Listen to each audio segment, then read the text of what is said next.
Good morning. I trust you had a great week. I'm your host, Gwen Magoon. Welcome to Speak Your Mind. Well, World Mental Health Day is on the 10th of October. Let's have the conversation this morning on suicide, its link to mental health, how we can face this rising and serious health risk. Today, we'll gain a better understanding. We'll get the clinical and expert opinion on the subject, and we'll also speak to someone who experienced depression, attempted suicide, and how he turned his life around. Today, he will publicly tell us his story. But to begin, I'd like to welcome our first guest, Irene Latta, Mental Health Project Officer, Ministry of Health. Welcome to the show. Thank you for your time, Irene. Thank you. Okay, just to begin, tell us, what are the common types of mental health issues in Fiji? Well, there's a lot of mental health issues, but the common ones that we here in Fiji face are depression, psychosis, and mood disorders like mania, as I have mentioned, depression earlier. These are the common ones that we have seen coming to St. Charles Hospital with. Mm-hmm. Irene, what are the symptoms? Let's just start first on depression. Well, we know ourselves well. So if you know you were a very jovial person and all of a sudden you start getting reserved kind, you are not talking to people, you are getting isolative, you have reducing the activities that you have loved to do before. You are not eating well, you are not sleeping well. These are some of the common signs of depression that person comes up with. Yeah. And are there stages? Are there people go through mild and moderate and then severe depression? Yes, there are mild depression, moderate depression, and there are stages, yeah. Mm-hmm. So with mild, we know, for example, all of a sudden you have come out of being a talkative person to not wanting to go out with your friends, not wanting to talk, but when it comes to mild, you just want to lock yourself into your room. You don't want to talk to anybody as well.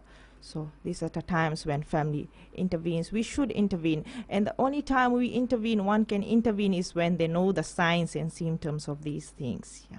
How about anxiety disorder? Same with anxiety disorder. It's just like depression as well. Yeah. The symptoms are similar. Yeah. What are the other disorders you touched on, the mental health issues? On psychosis? Yes. Yeah. When we talk on mental health issues, the three things that we are targeting is on our feelings, our thoughts, and our behaviors. And if one of these are affected, your feelings are affected, your thoughts are affected, your behavior are affected, there's a thing that you need help with. Yeah. Okay, great. Irene, World Suicide Prevention Day was on the 10th of this month. Yeah. Is there a link between suicide and mental health? Yes, there is a link between suicide and mental health. Some say that most of the cases that commit suicide and mental health, that's not always the case. People who are depressed, who are stressed, some of them, they find no other means. They don't seek help. They are not helped at the right time, and some of them, they think that if there's no help, the only resort they get is suicide. Yeah. And also, when you're looking at the statistics, okay, I'm just going to refer here to the 2017 statistics. Of the 71 cases last year, 46 were men, while 25 were women. Why are more men more likely to complete suicide than women? Well, what we see in our nation, like there's so many support available for women. Maybe that's why whenever they need help, they go for help. With men, maybe they think they're strong enough to solve their own problems and they are reluctant to seek assistance. That could be a reason for that. Yeah. Mm-hmm. Has this stat sort of changed? With the current stat that we got, it still remains the same. Yeah. And now when you look also, just looking at the statistics, when you look at attempted suicide, the cases are very high, more than those who, completed Yes. suicide. Yeah. You have 58 who completed suicide this is looking at this year, 2018, between Jan and July, 66 were attempted suicide cases alone. Mm-hmm. What support do you give to someone who's attempted suicide? Because they're still very vulnerable. Yes, with with mental health services, we are trying to provide awareness out in the community. We are trying to give all the early warning signs that a person should be able to detect if somebody has attempted suicide, or they are planning to commit suicide. Because what we have seen, most of the people, when a suicide has been completed, people talk, hey, he was telling us this, he was saying this. But if only they are able to detect these early signs and symptoms at an earlier stage, they would have been able to help.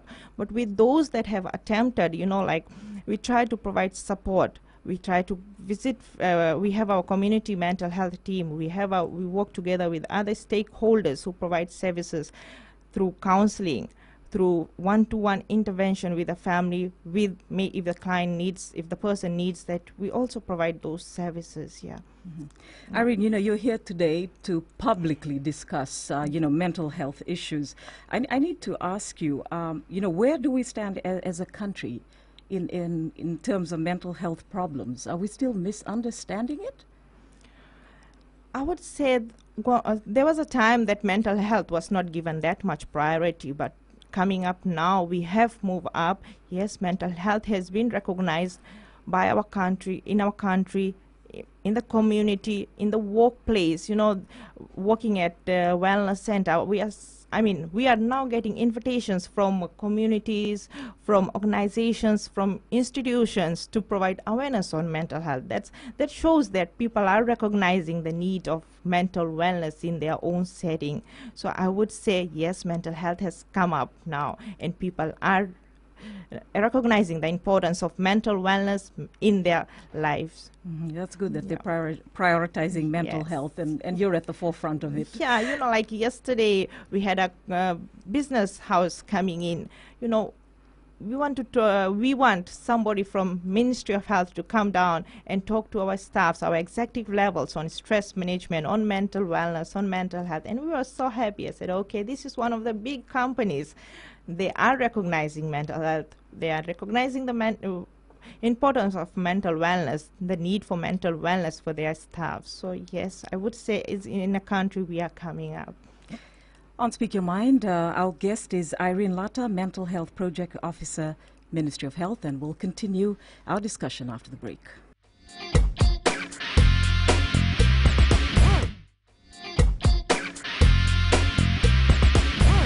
Welcome back to Speak Your Mind. And of course, this morning we're having a conversation with Irene Latta, who is the Mental Health Project Officer, Ministry of Health. And also, this is a build-up to World Mental Health Day, which is on the 10th of October. Irene, just continuing our discussion, can teenagers and children also suffer mental health problems? You know what? Half of all the mental illness begin at the age of 14. But most of the cases, they are undetected, untreated, and in terms of, because burdens of disease among the adolescent. Depression, I would say, is one of the third leading cause in adolescence. And I would believe, I would say that much can be done to help these adolescents. We can do a lot to help them build resilience. It's the parents and teachers in school, from school. They should help their kids, help their kids to build up self-skills in schools, and we teach them on the early warning signs of depression, early warning signs of mental illness. They would be able to get assistance from these things. Yeah. Mm-hmm.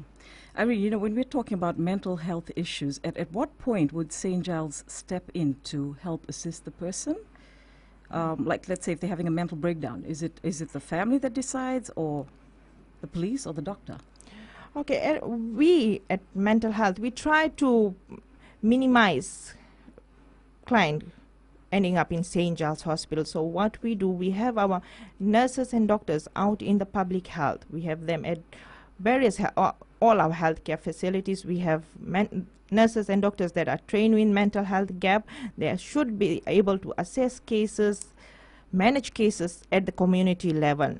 So, but if they need further help, they can always discuss with our doctors, our registrars, and that are based at the 4 divisional hospitals, at Stress Management Ward in Lambasa, CWM, Lautoka. So if they can't manage and treat cases at the community level, they can always discuss with them. And if worse comes to worse, like if the cases are unmanageable in the divisional hospitals, in stress management wards, then only that register will discuss with the consultants and refer cases if need be, or they can also manage cases in the divisional hospital over consultation. Yeah. So if cases are unmanageable at healthcare level, nursing station level, in the communities, and at the divisional hospital level, then only they are referred to St. Giles Hospital for management and further investigation. All right. Yeah. You know, does St. Giles Psychiatric Hospital offer other approaches to recovery for patients apart from medication? You know, if no, I mean, so everyone who's admitted must be medicated, even if they do not require it? It's basically depends on the doctor's assessment. The doctor who assesses the case, if they think that the case needs to be admitted, they will admit the case. And sometimes cases that are admitted at St. Giles, they are just kept in the ward to assess their behaviors, because the doctor's assessment is also based on what the family history is, what the family tells them. Okay, this patient was behaving so like this at home, he was not sleeping well, not eating well. Sometimes the case may be admitted, but they might not go on medication, so they might be on assessment for few days, and based on the assessment in the hospital, doctors might commence them on medication. So what I would basically say, not all the cases, but majority of the cases are on medication, but it's not necessary that all the cases that will be admitted will go on medication automatically on the first day of admission. Some of them might need assessment in the ward as well before they are commenced on medication. And what are some of the common cases of mental health issues in relation to illness that St. Giles has seen in the past 20 years? Sorry, can you? Sorry, do you want me to repeat yes, that? Sorry, okay. Can you repeat it? Okay, what are some of the common cases of mental health issues that, St. Giles has seen in the past 20 years?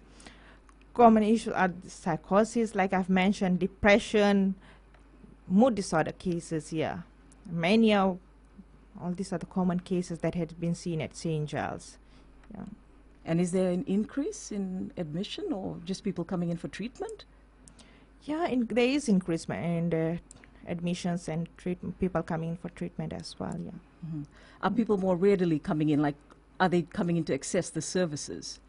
Well, because since our service is not only centered at St. Giles, now we have our mental health services at various health centers. For example, in Suvarnasori corridor, we have mental health services provided at the Nasori Health Center. We have Balelevu Health Center. Clinics are done at Balelevu Health Center, and we have Samambula Health Center. So people, it's like, I would say most of them are also accessing these services at these healthcare facilities. Mm-hmm.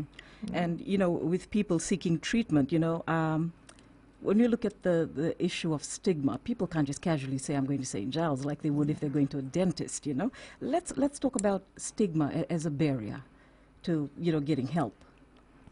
Yes, stigma is the biggest barrier still date. It has been there, it's still there. Stigma and discrimination, we are not able to completely remove that. So that's why we have decentralized our services back in 2011. Like I have mentioned, we have our stress management ward at various healthcare facilities, the divisional hospitals, and we also have our clinics running at various health centers like Valnasori Health Center, Valelevu, Samambula, so that people don't have, that was the biggest stigma. Stigma was the biggest barrier in seeking help, and it is still there.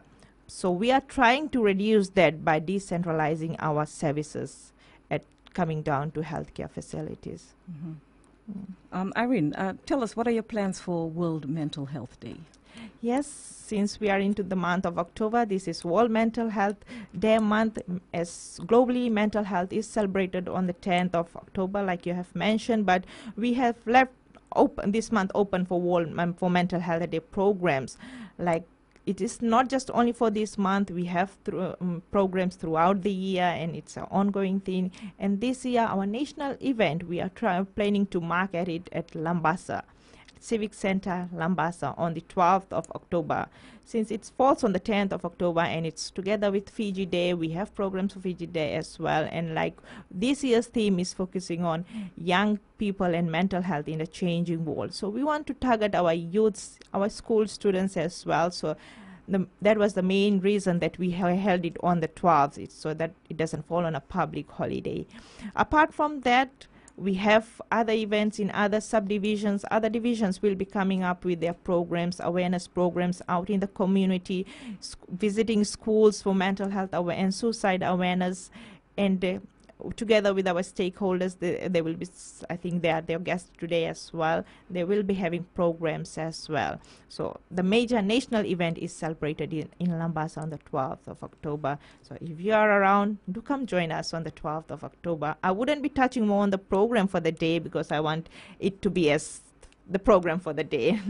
All righty. Well, there you've got it, the data. Mark that down. And if you're in Lambasa, please go over and observe World Mental Health Day along with the staff of the Ministry of Health and other stakeholders. And of course, Irene Latta, I want to thank you again for your time. Thank you for appearing on Speak Your Mind. Thank you so much for having us. You're welcome.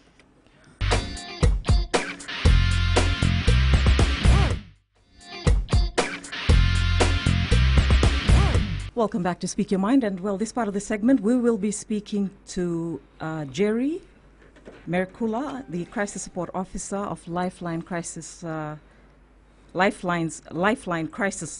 or is it a crisis center? Lifeline Fiji. Lifeline Fiji. And also Maxine Tuwila, who is a peer educator at Lifeline Fiji. Youth Gems. Youth Gems for Mental Health. Youth Gems for Mental Health. Okay.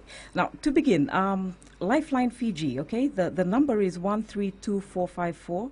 Jerry, this is a question for you, which is toll-free. What are some of the most common, issues that you receive that people call up about?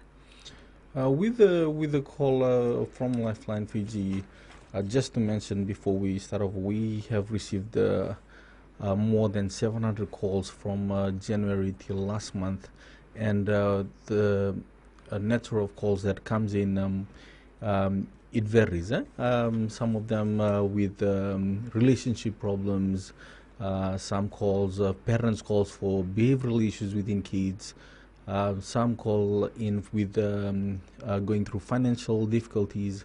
So the nature of calls that comes in, including suicidal ideation. The nature of, as you can see, the nature of calls that comes in are usually impulsive, yeah. You mentioned that word, suicidal ideation. Yep. Could you sort of just simplify that for us? What does that mean? With the suicidal ideation, these are callers that call in and, they are contemplating to complete suicide. So once they call in, they need a support officer just to, for them to talk about what they're going through. And with that, the crisis support officers at Lifeline Fiji, journeys with them or create a safe plan so that they could follow up with them and see on how they're doing and how they're coping on firstly a daily basis. If they're calling from outside of Suva, you make referrals? With the first 24 hours, we have to deal with them, following up with calls with them for the first 24 hours until we have seen that they have stabilized. Then we'll try to look for referrals at wherever they're calling from, like support offices wherever they're calling from, so that we can refer them to. Yeah. Jerry, in terms of community awareness, how does Lifeline Fiji, go about creating safe spaces in the community? With Lifeline Fiji, and I think we have something that we have started off from last year and this year is taking a collaborative approach in trying to raise awareness with communities, not only using offer like room setups, but involving creative like games. I think one of the youth champs will talk about how they've brought about creative drama into a play so that they could raise awareness. And so this is something also that Lifeline has been doing for the past 2 years in trying to raise awareness within communities and trying to bring in other forms of advocacy so that it can reach out to families and villages and communities on the ground. Why is, before we just touch on the statistics, the numbers are still unacceptable. We need zero. Yeah. Before we touch on that, why is prioritizing mental health important?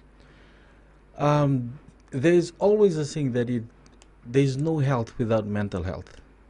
I think that statement itself speaks volume. And I would say that our mental health is as important as our physical health. And if we don't, we even if we don't train and things like that, we still live. But if we don't, take care of our brain, of our mental health, I think everyone can answer that question. Not prioritizing and taking care of their mental health can lead into them doing other things, and having mental health issues that could be led up to. This is a question I'd asked Irene earlier. Let me just pose this question to you as well. Where do we stand in terms of a country, in misunderstanding mental health issues? I think with us in Fiji, we have, with mental health issues, we don't recognize it. People tend to shy away from this, from the issue of mental health. And that is why we have been seeing increasing number of people on the streets. We've been seeing increasing number of families that are being, detached from their families because they are going through depression and stresses where we ourselves, can't even identify the signs and symptoms that they're going through. Mental health should be prioritized, and it is important for us as a nation. This is something that, I think one of the, for us in Fiji, people don't take suicide as suicide is not really a talk about thing in Fiji. It's like a taboo to talk about suicide, but it has been the leading cause of death, and it should be a normal thing to talk about. Isn't it more dangerous when you're not talking about it? When people are not talking about it. And I think that is why, as a nation, we haven't done much about it. But we have to start, and we have to start now and try to raise awareness on mental health and our emotional well-being. Yeah. I want to come back and speak to you about, men that have completed suicide. The numbers are higher than women. Maxine, sorry, is there anything you'd like to add as well to the discussion that we're having? I think in terms of Fiji's perspective towards mental health, why people are not talking about mental health, why people are not talking about suicide, I think it's because of our culture, our norms that Jerry had shared earlier, the taboos that we have towards suicide, that we do not talk about suicide. Even in some of our religious groups, suicide, death by suicide, and they're not allowed to have a church service in order to remember the person that has died of suicide. So what we're trying to do here with the various mental health organizations is trying to create that space in where rich people are able to get out and talk about mental health, talk about the importance of mental health, and talk about why mental health is important and why it is important that we discuss sure that, And that's what you're doing right now, having a public discussion. Yeah. Thank you for your time. We're talking to Maxine Tuwila of Mental Health Champs of Fiji, and also Jerry Merikula, who is the Crisis Support Officer, Lifeline Fiji. We're going to continue our discussion after the break.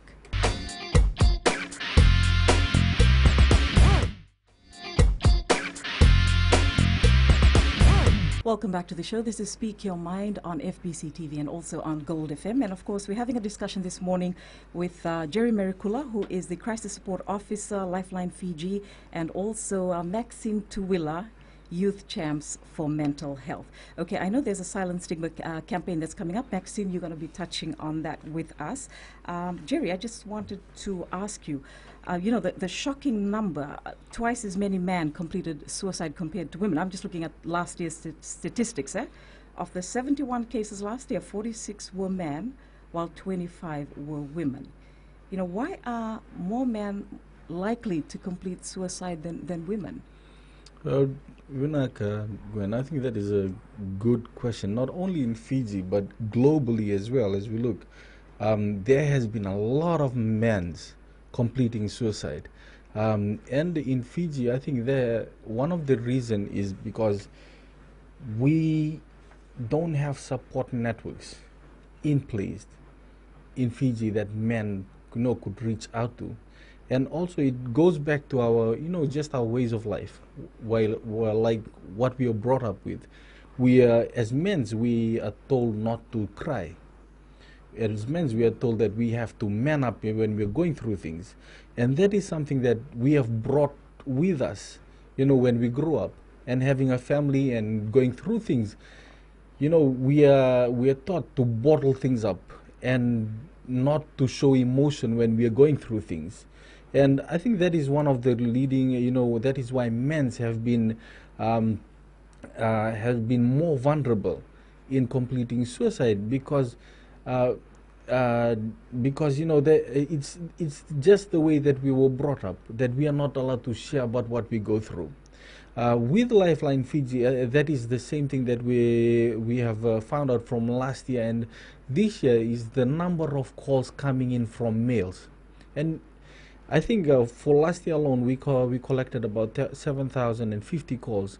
4,000 of these callers were males. That's significant. Yeah, and the reason being is that the crisis support line has created an outlet where men could be themselves and they could just call in and talk like what they're talking to a friend or someone, where their relatives or their wife or whoever doesn't know that they are calling the crisis line. They are talking to a crisis support officer.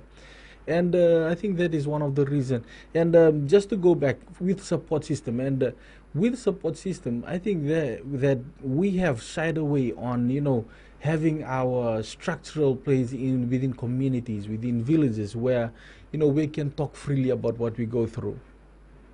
We don't have that anymore. We have come into like a modern era now that, we are more like living on a nuclear family. And we, just you mind your own family, and I'll mind mine, and things like that. And I think that is something that why men, are more vulnerable in completing suicide, because firstly we're inbuilt with bottling things up and not to share about what we go through, and not to show emotions that we are weak. And most importantly, the support systems. Men need support systems on the ground that can help them. With women, if we see women have support systems on the ground that they could call on. We have the DV helpline that is run by FWCC. We have other support networks that are in place for women, but for men, it's limited. And that is one reason that at Lifeline also, we are privileged to, for men that are calling in that have used the crisis line as their outlet to share about what they're going through. And just on that also, if you want the number, it's 132454. And just the fact that you mentioned, Jerry, there were 7,000 calls. I mean, people are reaching out, they're accessing, they know that, help is available. Yeah. Is this, it's very a positive sign as well? Yes. It's because something also that we are all trying to work collaboratively is trying to get the message out that it is okay to talk, it is okay to speak, it is okay to reach out for help. Because we have come so far in a lifetime that we succumb to our own self, and it's hard for us to talk about what we go through. But collaboratively with other mental health stakeholders, we have been working in trying to raise awareness on mental health and suicide prevention. And that is for us one of the ways that people can call us to and seek for help while they're going through crisis. Yeah, it's great. Like, you're bringing down the barrier, because normally, man would feel ashamed to say that, and like you had correctly said, there's a lot of pressure on you, and right from when you're a boy, you're told to toughen up, So yeah, that. Sorry, Maxine. Is there anything else you'd like to add to this? I think Jerry has covered a lot on that in terms of the. No, I would agree with him in terms of the of men of our culture, probably it's not only in Fiji but across the Pacific, that men are told to toughen up. They have to lead the way for the family. They have to take charge of everything that's around them, or their family, their clans, their village, their community. So I think that builds up the stress that they're going through, or depressions, and yeah. Talk to us about the, you've got a campaign on this Saturday, Maxine, the Silencing Stigma campaign. Tell us about that if people want to get involved. So the Silencing Stigma Street Advocacy campaign is our annual campaign. So what we do, we sit on the streets for 24 hours advocating for mental health and suicide prevention, and trying to create visibility on the violation of human rights for people living with mental health difficulties.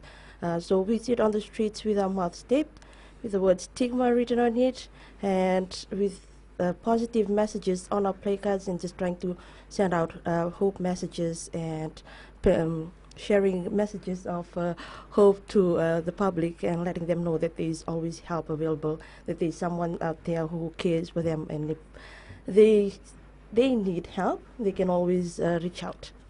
Great. Well, speaking to us then on the show was Maxine Tuwila, peer educator, Youth Champs for Mental Health, and also Jerry Merikula, Crisis Support Officer, Lifeline Fiji. Stay with us, because coming up next on the show, we're going to speak to Stanley Morell, who experienced depression, attempted suicide, and turned his life around.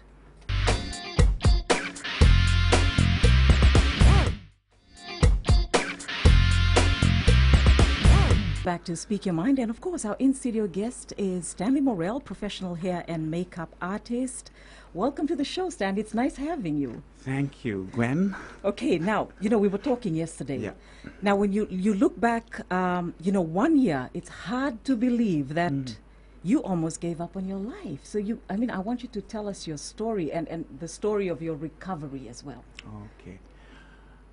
Well, my career actually took off so fast that I actually lost touch with myself, and like what life was about, and everything was like going too fast, and I just lost track of who I really was.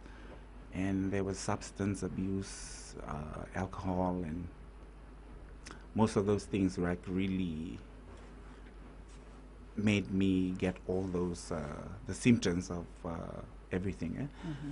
Then I actually had a breakdown, like while I was working, and then it just like went like wildfire in the whole industry that I worked in, which was very that was actually a big fall for me, because I was at the peak of my career. Everything was happening. Everything was happening. There was so much work, and then this happened. So it was quite a hard time for me. Yeah. I'm sure it was. Yeah.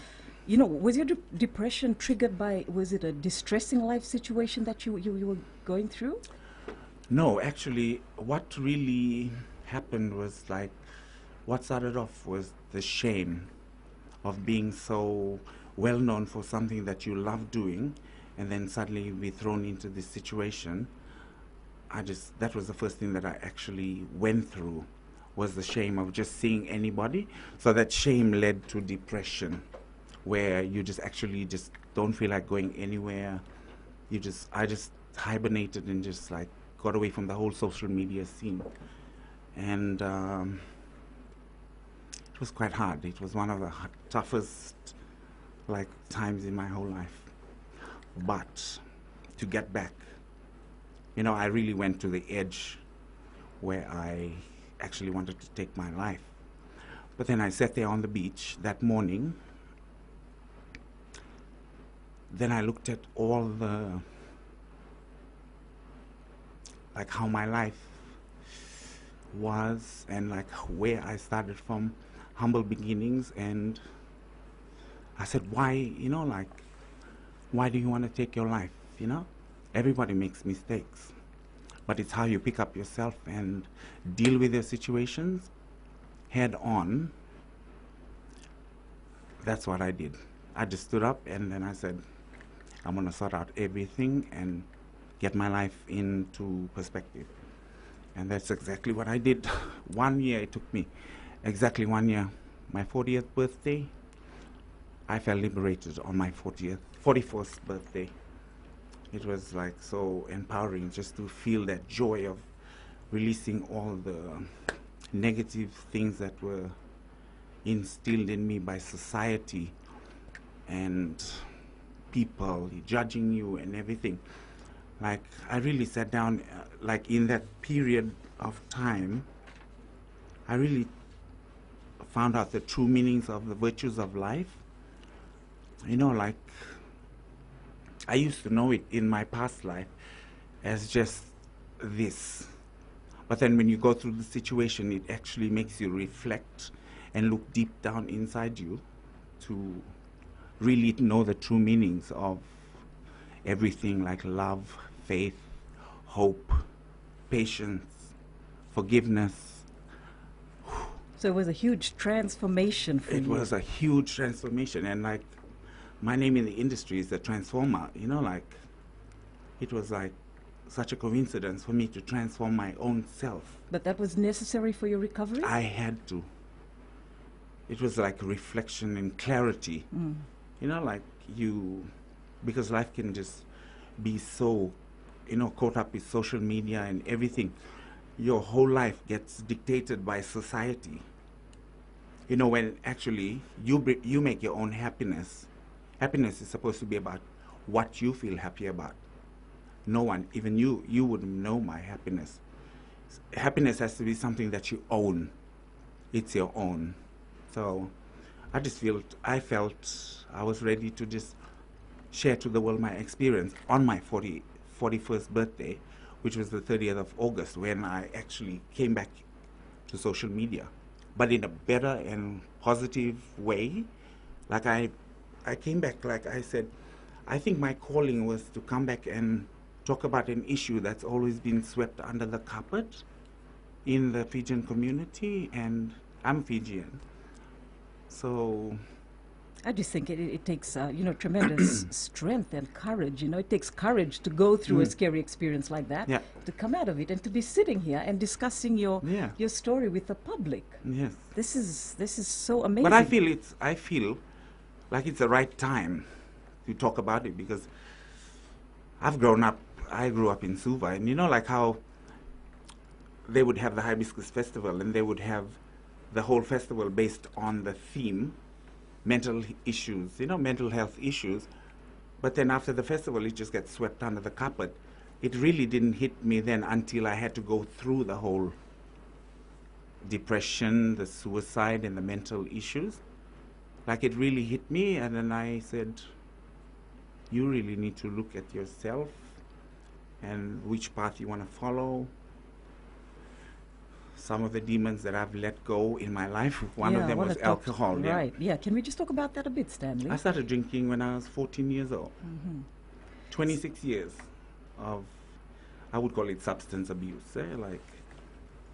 So how didn't you turn to it, you know? Because people would do that to try Yeah. and cope, you know, in a situation like yours. No, I just said, actually, I asked God.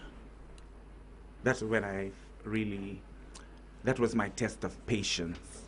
I asked God, if I had to give this up, you know how with the Catholic faith, for the Lent, you give something up for Lent? I used to do that, like alcohol for 40 days. But when I reached the 35th day, I couldn't wait for that 40th day to run down to O'Reilly's or get drunk, you know? But this one here, like, it was just totally different. It was I think it was a test of my willpower. Like, I just wanted to, like, go right deep down inside and heal myself. So this was one of the biggest things that I had to put aside, and which I later found out that was like the demon that you find in your life that you need to get rid of. Stanley, So I've been like clean like 1 year, 1 month. Congratulations. Yesterday. Stanley, you talked about self-care and helping yourself like in your recovery. I just wanted to ask you, as a huge part of recovery, if somebody's listening out there, you know how powerful it is when you share your story. Yeah. So now that you've shared it and you've really gone public about it, Yeah. what has the response been like? Have people been reaching out to you as well? I have never had so many people reach out to me at such an extent where they even share what they've been holding back inside them. I wouldn't mention names, but some of the people in my industry as well who've, actually it took me to speak up for them to bring out what they've been holding inside themselves for most of them from a very young age, whereas mine was I think I had a midlife crisis. So some of them, they had experiences in their childhood or in their teens and everything, but for them to come out and actually tell me the thing, I was even I felt their sympathy and their struggle as well. And I have so many people who reach out to me from all over the world. I went to Marist, and a lot of the boys that live in the British Army have reached out to me. They're so proud that I've come out with it because they've been living with it, going to wars and everything, and they come back with their mental issue is a different case. But for them to actually message me, the last time I saw them was in school, which was over 20 years ago, and say that how it takes somebody with courage to actually speak about it. But I just feel I don't think it should be, I don't think it's courage. I just think it's like when you've won something, when you've actually fought for your life, that's the triumph. You actually, God puts you through this test where you actually you actually have to sit back and think, was that the way to live? And then he just wakes you up, and then you go through that process of looking deep down, where you want to head and your goals for the new life that you choose. So now I just surround myself with people with positive energy. When you feel the negativity, you just walk away, because I just don't think that I can have that sort of hate thing in me anymore. That's how finding your balance. Yeah, you actually find your balance, and it's such a beautiful feeling when you have that real joy and happiness inside you, because you've released everything that was so fake and negative in your lifestyle. So that's actually, and I really got close to, this was a test too of who were truly faithful, friends and family. So it was quite... The support is the support system was, the people that cared, because I wanted to actually hibernate. I didn't want to go out and everything. So it was these people that kept on messaging me. But the only thing that I asked them was just give me time. I need my own time. I'll come out in my own time. So the right time was on my birthday. So you've recovered, Stanley. You're going back to being artistic, doing what you love. You can go back to work. You're a living proof of this, after a traumatizing experience. Before we wrap, just, what would you like to share with us? I think my message out there is, when you're going through something, you have to get it out. You have to share it with somebody that doesn't even have to be related to you, a friend, a colleague, a schoolmate, anything, because I wouldn't even want anybody to go through this experience, because it's one of the most painful things. Sometimes it haunts me. I wake up in the middle of the night with situations that I went through that really,